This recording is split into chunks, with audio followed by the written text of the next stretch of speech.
Soyez les bienvenus. Bruno Babot est notre invité. Bonjour. Bonjour. Vous êtes le président de Babot Séguin. Quand on parle de prix bas pour les maisons individuelles, j'ai envie de vous poser une question directe et sans détour, puisque beaucoup de questions se posent sur les prix bas. Mais est-ce qu'on n'est pas, au fond, arrivé aujourd'hui au bout d'une démarche? Et est-ce que vous n'êtes pas arrivé au bout de cette démarche qui consistait à presser les fournisseurs, mais aussi les sous-traitants, voire les salariés, pour tenir ces prix justes, très bas? Deuxième question même, est-ce que finalement les clients ne seraient pas prêts à payer un petit peu plus cher pour plus de qualité et plus de performance? Alors, je vais tout de suite corriger et reprendre une de vos expressions. On ne presse pas nos sous-traitants, on ne presse pas nos fournisseurs. On négocie au mieux avec eux, mais on ne peut pas non plus, on peut pas leur imposer n'importe quel prix s'ils ont le choix de travailler avec nous ou pas.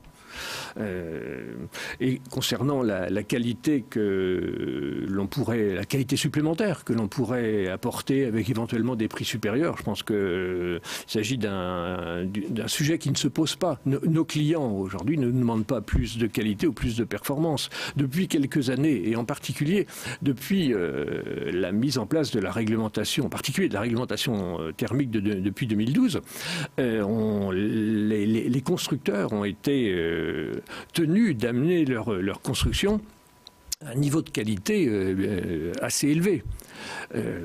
Aujourd'hui, le fait de payer plus cher n'apporterait pas grand-chose. Ça servirait peut-être à apporter à certains plus de marge, plus de frais divers, je ne sais pas. Mais en tout cas, ça ne se traduirait pas par une qualité supérieure. Ouais, mais enfin, je comprends bien votre cercle virtueux, finalement. Vendre pas cher pour vendre plus, pour négocier plus, pour baisser vos prix et vendre plus, quand même, cette logique a une limite en termes de maîtrise des coûts, ça a une limite, non? Bien sûr, il y a une limite, c'est le prix du marché. Nos fournisseurs, nos industriels, nos sous-traitants ne vont pas accepter de travailler à un prix qui ne leur convient pas. Bien entendu, on essaie de négocier au mieux ce prix pour qu'il soit le plus bas possible et que l'on puisse proposer les meilleurs prix à nos clients avec le meilleur niveau de prestation.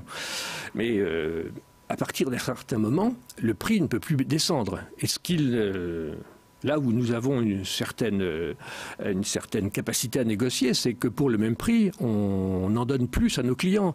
On leur donne des matériaux, des prestations de qualité supérieure. C'est ça l'objectif, une fois qu'on a atteint le prix en dessous duquel on ne peut pas descendre. Après, la seule solution qu'on aurait pour baisser encore les prix, ce serait une solution à laquelle on se refuse. Ce serait d'avoir recours, par exemple, à de la main-d'œuvre détachée.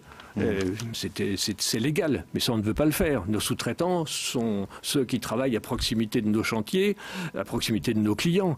Nos salariés, bien entendu, même chose. Et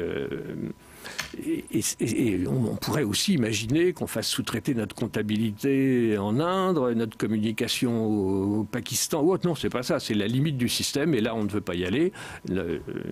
C'est pas du tout notre objectif. Merci Bruno Babot pour toutes ces précisions.